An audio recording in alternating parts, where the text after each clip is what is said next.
On the 99th time we fall into a frosty standoff, my girlfriend, Christina Davenport, does something she's never done before. She caves and breaks the silence. But she only does so to give me a way out because she's about to leave on a month-long business trip with her longtime crush, Adrian Blackwell. This time I, Jeremiah Kane, don't argue with her. Instead, I make her breakfast and see her off with a smile. Christina pinches my cheek and smiles at me as if I were a puppy. You're being such a good boy today. When I get back, I'll say yes to your marriage proposal, okay? What she doesn't know, however, is that the people who are truly intending to leave don't make a scene.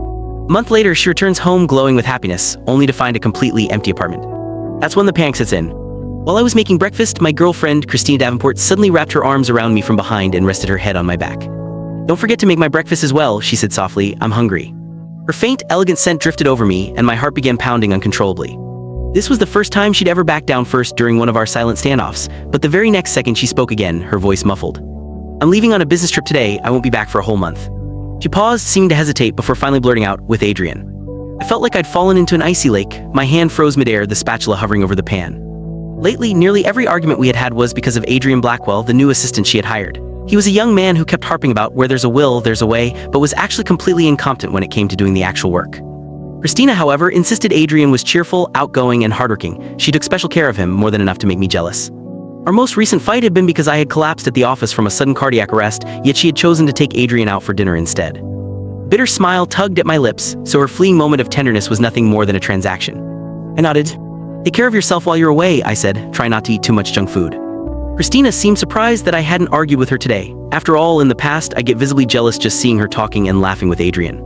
She turned my face toward her, stood on her tiptoes, and brushed a quick kiss against my cheek. Don't worry, Jeremiah. After this trip, Adrian will be fully trained and I can let him handle things on his own. Then I'll try to take some time off and spend it with you. After breakfast, Christina offered to do the dishes. In the past, she'd always complained that the dishes were too greasy and that the dish soap was too harsh on her hands, so she'd never been willing to do them. I'd always indulged her and never made her wash a thing. This time, I said nothing. I just stood behind her and watched as she washed the dishes, an apron tied around her waist. She seemed to sense my gaze and turned with a smile. Haven't you looked enough? She teased. Once I'm back from the trip, you can look all you want. How about that?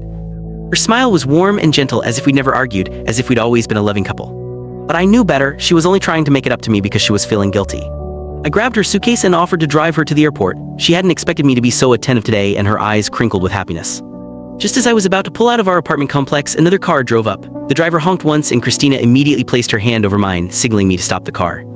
Then she quickly unbuckled her seatbelt, opened the door, and said excitedly, Adrian, what are you doing here? Corner of my mouth twisted into a mocking smile. Even from this distance, she'd recognized him immediately. Deep down, she'd probably been hopping all along that Adrian would come to pick her up. Adrian opened the door, stepped out of the car, and leaned against it. He lifted a hand and waved. He was young and full of energy. Click the link on the homepage to watch the full follow-up for free.